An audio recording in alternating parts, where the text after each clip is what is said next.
فرصة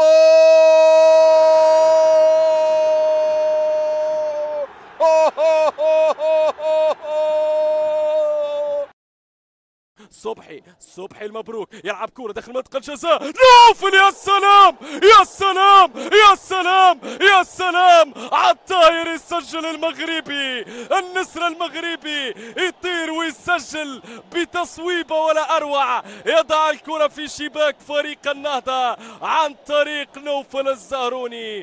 كرة أتت وهدف أتى الرجاء هنا إلى الدوري الليبي. يا سلام كهرباء حلوة الكرة عند الزرهوني فرصة الثالث قادم جول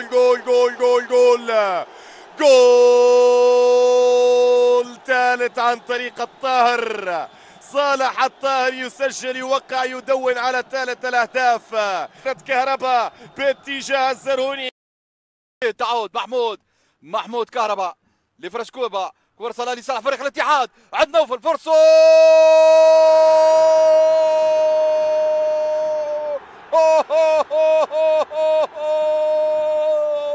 جول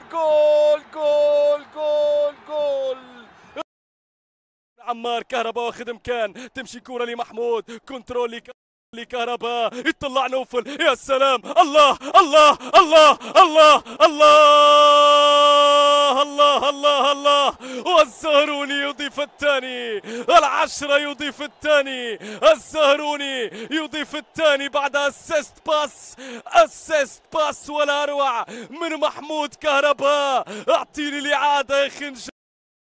من محمود الى محمود عبد المنعم كهرباء، 1 على 1 تمريره، يا سلام باتجاه زرهوني، ركله جزاء ريكولي بينالتي، ركله جزاء صافره حاضره من عبد الباسط تشوب، يعطي محمد عياد حارس مرمى فريق ابو سليم.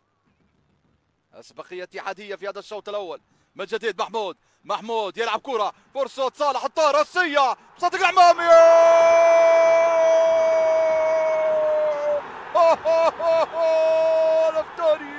هدف ثاني الاتحاد عن طريق صالح يا صالح يسجل الهدف الثاني بعد خطا فدح من المدافع مصدق العمامي يلعب بالناصي اول عفوه في اللاكس المحور يهرب السلع الصاو. التمريره المتابعه ديال اللاعب بيدرو انريك بيدرينيو دي اسيس اللي تمكن من تسجيل الهدف الثاني لفائده امام عاشور في اول القابو. العيت مالك يفتتح النتيجه في الوقت البديل. بلال عيت مالك بمنتهى الاقدام والشجاعه وماتش. الهدف الاول الرجاوي، هدف اول